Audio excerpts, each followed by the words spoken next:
Bonjour classe, nous allons vous présenter un petit extrait de la pièce de théâtre La farce de Patelin.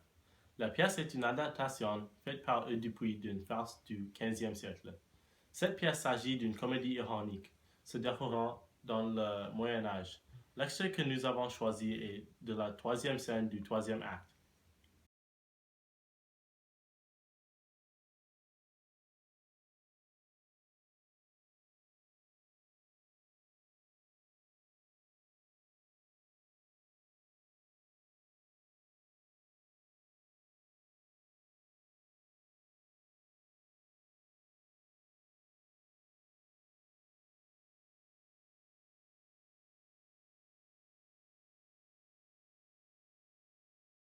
Le ciel vous accorde tout ce que vous pouvez désirer, monseigneur.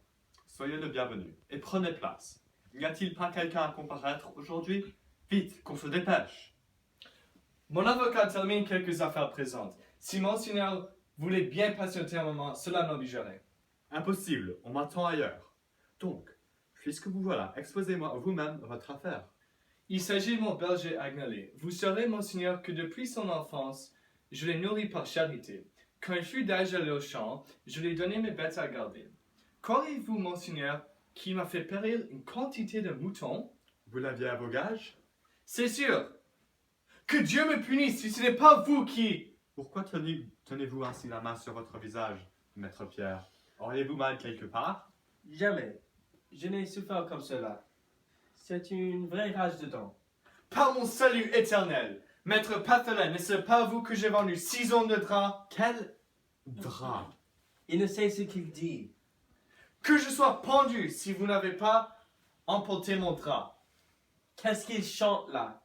Il ne sait pas s'exprimer, n'ayant pas étudié, et il veut se parler sans doute du drap qui a servi à faire ma robe, et qu'il s'imagine avoir été pris sur les dos moutons qui prétend lui avoir été volés.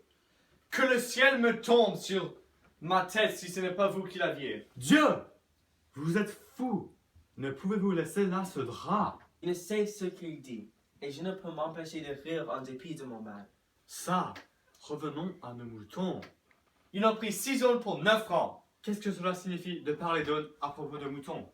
Où donc vous croyez-vous? Il nous prend pour des bêtes à perdre.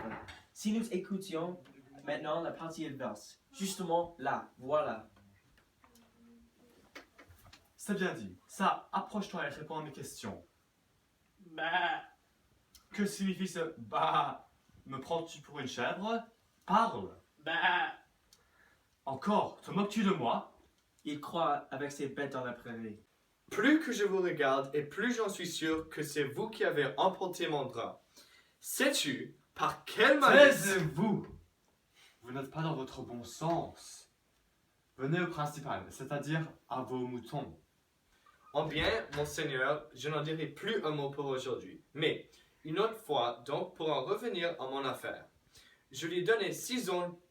Oh, pardon, monsieur, je lui ai donné mes brebis à garder, et il m'a dit que j'aurais sans faute mes 6 écus. Bon, voilà que je me trompe encore.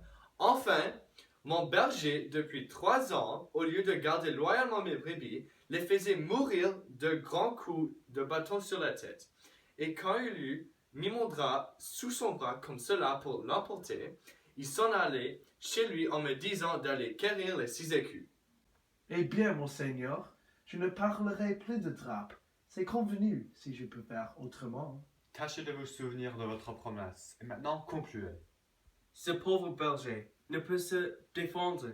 Il n'a pas de conseil, permettez-moi de servir d'avocat. Ben, n'as-tu pas autre chose à dire que tu crois sans doute causer avec brebis. C'est bien, c'est cela, va-t'en, puisqu'on ne peut tirer rien de toi. Il t'en cuira, crois-moi, dû de moquer, ainsi de la justice. Il n'y a pas raisonné avec lui, et je propose qu'on le renvoie à ses bêtes. Il est idiot. Idiot? Ah bien oui, il est plus avisé que vous. Ce qui est si en justice de pauvres créatures semblables sont bien coupables. Eh, va-t-il s'en aller comme cela sans que j'aie été entendu? Puisqu'il est fou. Au moins, monseigneur, laissez-moi vous exposer ma plainte tout au long. Inutile, vous ne faites qu'embrouiller les choses. D'abord, on vous dit que ce garçon est fou. Qu'a-t-on contre les fous? Comment il s'en ira comme cela, sans que j'ai rien obtenu contre lui? Et que voulez-vous obtenir? Ne voyez-vous pas qu'il n'a pas un seul mot raisonnable à répondre?